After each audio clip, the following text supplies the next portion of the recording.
Les réactions endothermiques et exothermiques, 4.2, les transformations et l'absorption ou le dégagement de chaleur.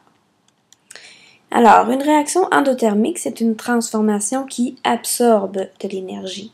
Par exemple, la fonte de neige au printemps, l'évaporation d'un parfum, la cuisson des aliments, la neutralisation du vinaigre par le bicarbonate de soude, ce sont toutes des réactions endothermiques qui absorbent de l'énergie.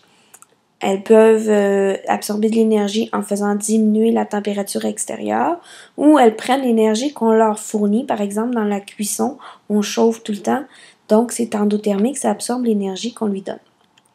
Une réaction exothermique, c'est une transformation qui dégage de l'énergie.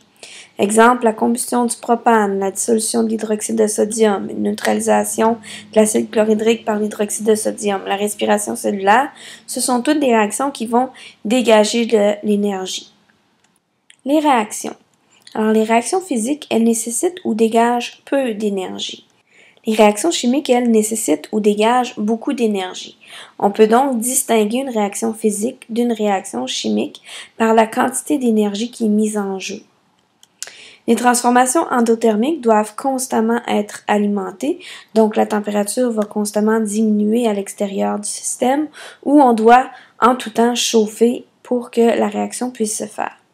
Parfois, les transformations qui sont exothermiques, qui ont besoin d'un petit coup de main pour démarrer, on doit alors leur donner un petit peu d'énergie et ensuite elles vont s'effectuer d'elles-mêmes, c'est-à-dire qu'elles vont continuellement dégager de l'énergie.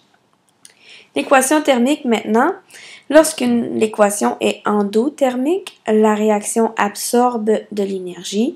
L'énergie est donc considérée comme un réactif. Elle est placée à gauche dans l'équation avec les réactifs. Lorsque l'équation est exothermique, la réaction dégage de l'énergie. L'énergie est donc considérée comme un produit. Elle est placée à droite dans l'équation. Comme on a ici, les kilojoules sont à droite dans la réaction du bas qui est exothermique et en haut, elle est à gauche dans la réaction qui est endothermique. Lorsqu'on fait de la stoichiométrie, on doit considérer l'énergie thermique dans les équations au même titre que les autres réactifs et produits. Alors, l'énergie thermique, elle est proportionnelle au nombre de moles qui vont réagir. Donc, elle est proportionnelle au coefficient stoichiométrique. On peut donc placer l'énergie thermique dans la même rangée que les coefficients, sans oublier de mettre l'unité de mesure. Exemple de stoichiométrie, quelle quantité d'énergie serait dégagée par la combustion complète de 50 g de méthane? L'équation de la combustion de méthane étant celle qui est écrite ici. Alors, dans un premier temps, je dois mettre mes coefficients, qui sont 1, 2, 1, 2. Et pour ce qui est de l'énergie, je la mets dans la même rangée que les coefficients. Ça devient le coefficient de l'énergie, donc 890 kJ. C'est proportionnel à chacun des coefficients qui est là. Donc, si une mole de CH4 réagit, ça produit 890 kJ.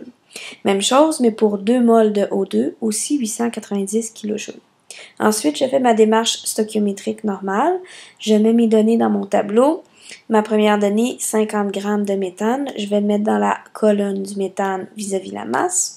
Et ce que je cherche l'énergie dégagée, donc j'entoure la case de ce que je cherche. Ensuite, je vais transformer ma masse en mol. Alors, je vais utiliser ma masse molaire, 16 g par mol pour le CH4. Donc, une mole de CH4 a une masse de 16 g.